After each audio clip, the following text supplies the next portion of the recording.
নমস্কার বন্ধুরা, সবিতা কিচেনে সবাইকে স্বাগত। আজও আমি আরও একটা রেসিপি নিয়ে হাজির হয়ে গেছি। আজ আমি বানাবো পাকা আমের বড়া রেসিপি। এই পাকা আম দিয়ে বড়া খেতে কিন্তু ভীষণই ভালো লাগে।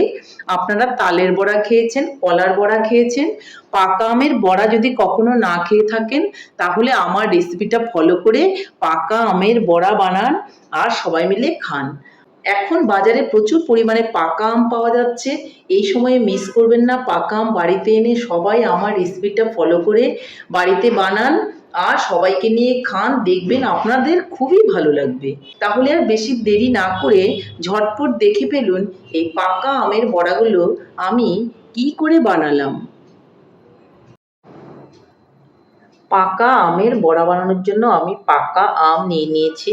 দেখুন, এরকম পাকা আমে কিন্তু নিয়ে নেবেন, তাহলে বড়াগুলো খুব ভালো হবে। আপনি যতগুলো বড়া বানাবেন ততগুলোই আম নিয়ে নেবেন। আমি এখান থেকে একটা আম ছুলে খুব ভালো করে মিক্সিতে পেস্ট করে নেব। বন্ধুরা, আমি আমটা কিন্তু কেটে নিয়েছি দেখুন। আর এর মধ্যে আমি একটু চিনি দিয়ে দিচ্ছি। চিনিটা দেওয়ার কারণ, যেহেতু আমি পাকা আমের বড়া বানাবো, তো চিনিটা দেওয়া থাকলে পরে বড়ার যে ব্যাটারটা বানাবো সেটা খুবই তাড়াতাড়ি হয়ে যাবে হাতে কম সময় থাকলে। কারণ চিনিটা গলার জন্য কিন্তু একটা সময় দিতে হয়, যার জন্য আমি আমের সঙ্গেই চিনিটা দিয়ে একবারে পেস্ট করে নেব। তাহলে আমটাকে খুব ভালো করে পেস্ট করে নিয়ে আপনাদের দেখাচ্ছি। বন্ধুরা, আমের পাল্পটা আমি করে নিয়েছি আর এটাকে এখন আমি একটা বোলের মধ্যে ঢেলে নেব।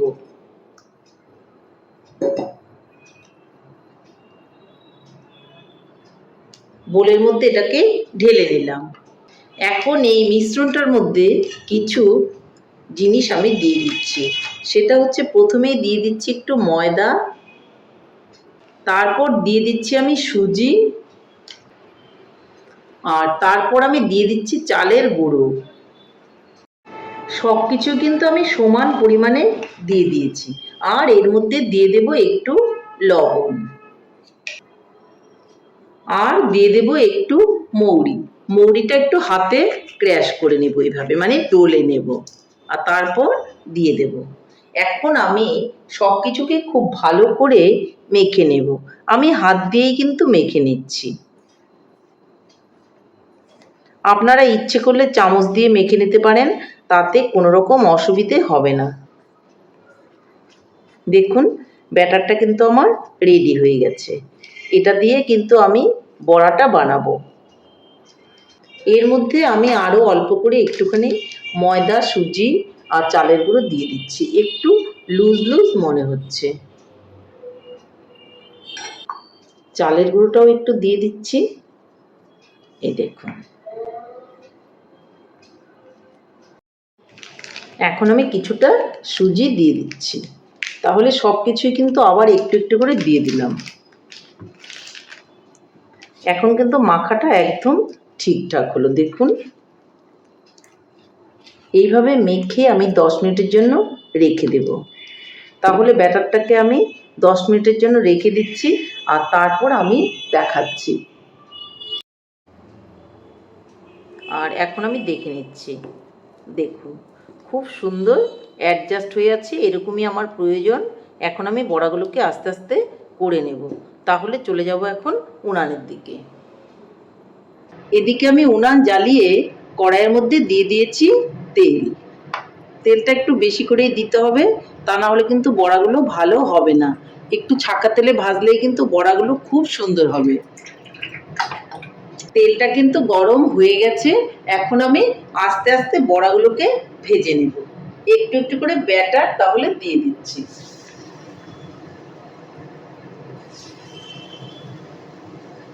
আপনার পছন্দ মতো সাইজে আপনি বড়াগুলো বানাবেন। আমি আমার পছন্দ মতো সাইজে বড়াগুলোকে বানিয়ে নিচ্ছি।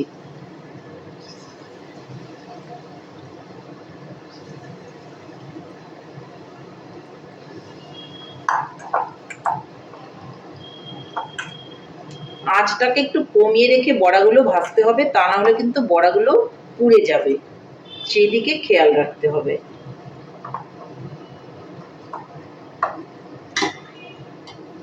দেখুন, বড়াগুলো কিন্তু আপনা থেকে উপরগুলো সুন্দর হয়ে এসছে। দেখুন, খুব একটা নাড়াচাড়া কিন্তু আমি করিনি, তারপরে দেখুন খুব সুন্দর করে বড়াগুলো কিন্তু হয়ে এসছে। আপনারা এইভাবে বাড়িতে বড়াগুলো বানান, দেখবেন খুবই ভালো লাগবে।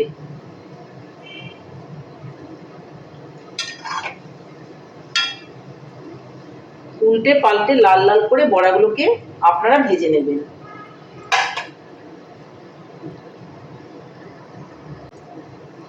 দেখুন বন্ধুরা, এই বড়াগুলো কিন্তু লাল লাল করে ভাজা হয়ে গেছে। এখন আমি বড়াগুলোকে তুলে নেব।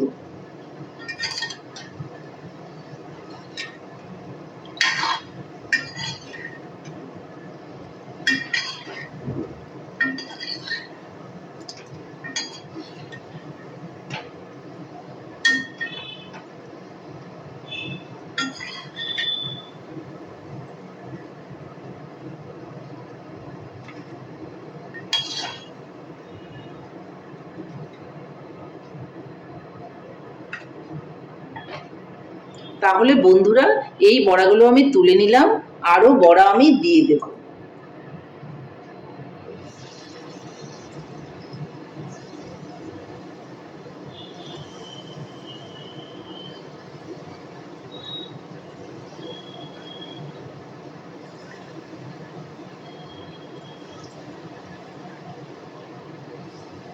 এইভাবে আমি সবগুলো বড়াই ভেজে তুলে নিয়ে আপনাদের দেখাচ্ছি।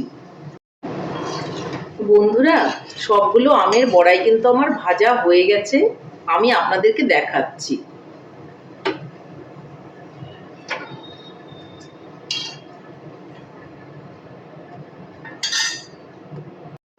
বন্ধুরা, ফাইনালি আমার আমের বড়া কিন্তু রেডি। এই দেখুন পাকা আম, এই পাকা আম দিয়ে কিন্তু বড়াগুলো বানিয়েছি। বানানোটা খুবই সহজ আর খেতে ভীষণই ভালো। বড় থেকে ছোট সবাই কিন্তু এই বড়াগুলো খেতে খুবই পছন্দ করে। তাহলে বন্ধুরা, আমার রেসিপিটা কেমন হয়েছে? আমার রেসিপিটা যদি আপনাদের ভালো লাগে তাহলে লাইক, শেয়ার, কমেন্ট করতে ভুলবেন না। আর আপনি যদি আমার চ্যানেলের নতুন বন্ধু হয়ে থাকেন তাহলে চ্যানেলটা সাবস্ক্রাইব করার অনুরোধ রইল। পাশে থাকা বেল আইকনটি প্রেস করে রাখুন আমার নিত্য নতুন রেসিপির আপডেট পেতে। তাহলে আর দেরি কেন, বানিয়ে ফেলুন বাড়িতে পাকা আম দিয়ে আমের বড়া, আর সবাই মিলে খান, খেয়ে বলুন কেমন হয়েছে। নমস্কার, ভালো থাকবেন, সুস্থ থাকবেন, আবার দেখা হবে আরও একটি রেসিপির সঙ্গে।